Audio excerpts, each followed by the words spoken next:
easiest forms of journalism is the pile-on effect.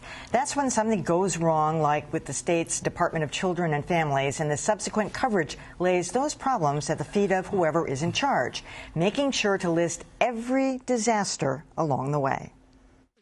This week, DCF Commissioner Olga Roche was drummed out of her job following a series of tragic incidents involving children under DCF supervision. Governor Patrick finally made the change at DCF that lawmakers had been calling for. The move came after the discovery of the body of 5-year-old Jeremiah Oliver and the deaths of 2 infants. I think it is impossible for her to do the job we've asked her to do in this environment. Governor Deval Patrick defended Roche but said she was too much of a distraction. Same thing happened with one-time Commissioner Harry Spence, who Patrick dismissed after the piling-on effect caught up with him. Nobody ever walks up to the state rep in the supermarket and says, boy, did I get great services from DSS. They're embarrassed to have been involved. Under Spence's watch, 2 children were killed by an Attleboro cult. 4-year-old Dontel Jeffers was murdered by a foster mother. 11-year-old Haley Putra was beaten into a coma by her stepfather. And 4-year-old Rebecca Riley was drugged to death by her parents. It is right and wise to take the time to make a judgment on the facts and not in the heat of the moment. Patrick's moves follow a long tradition. Governors Romney and Cellucci were also forced to change commissioners over hideous child abuse cases, including Linda Carlisle, who was ousted after the discovery of the Everett House of Horrors, where 5 half-naked children roamed among heaps of garbage and animal feces. The department's not a mess. Maybe not, but the way we report on it sure is. I've really been on this for years and decades, this whole piling on effect. It's natural. This is what we do. One incident happens, and then you go back through the record, and every time you write a story, you include every single incident in that story about whoever that. These stories will follow Harry Spence for the rest of his life. But when it comes to the agency, Children and Family Services, it's not fair. It's not right. There is no other agency in the state, private or public, that this could happen to anybody. Even domestic abuse cases, it's completely different. We're all responsible. I mean, I just did it again right here in this piece because it sort of speaks to what the issue is. It's an associative thing, but the pile gets deeper and deeper and deeper until the person topples over. We are part of the problem.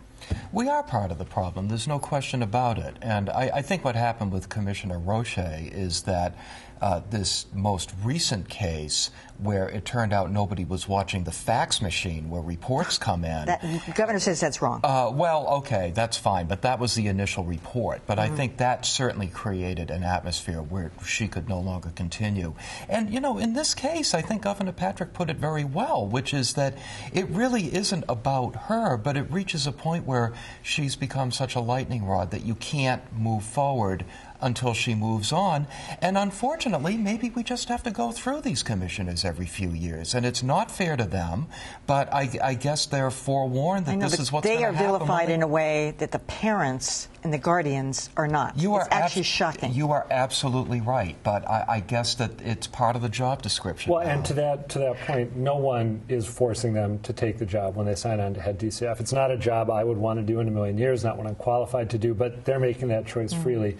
What I'd like to see more of in the coverage that follows tragedies like this is more discussion of kind of what is possible and what is not possible given the population of people that DCF works with. There are so many families that DCF is attempting to help stay together. There's a whole discussion there about whether family reunification or family cohesion should be the priority as it currently is or not.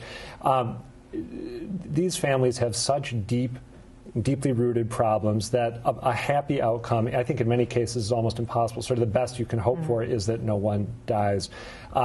There's a real, again, debate to be had about whether we are doing it the right way, whether steps could be taken that are not being taken, but you don't usually see that. It's more kind of isolated blaming in the wake of one horrible thing that happens. It's really the kind of story where you need the context, you need the data to illustrate the degree to which do these 4 examples stand for something greater, or are they the 4 exceptions exceptions to a different body of data. And you need to have that contextual evidence to show, is New Hampshire doing it any better? Is Connecticut doing it any better? Is Ohio doing it any better? I think it's a natural journalistic tendency to conflate an organization and its leader. I mean, think of all the times that the Obama administration has done something that someone doesn't like, and it ends up being Obama doing this as opposed to the large federal government that he happens to oversee. I do think, though, that this is a subject matter that it makes a lot of sense that journalists pay attention to these very intensely emotional stories.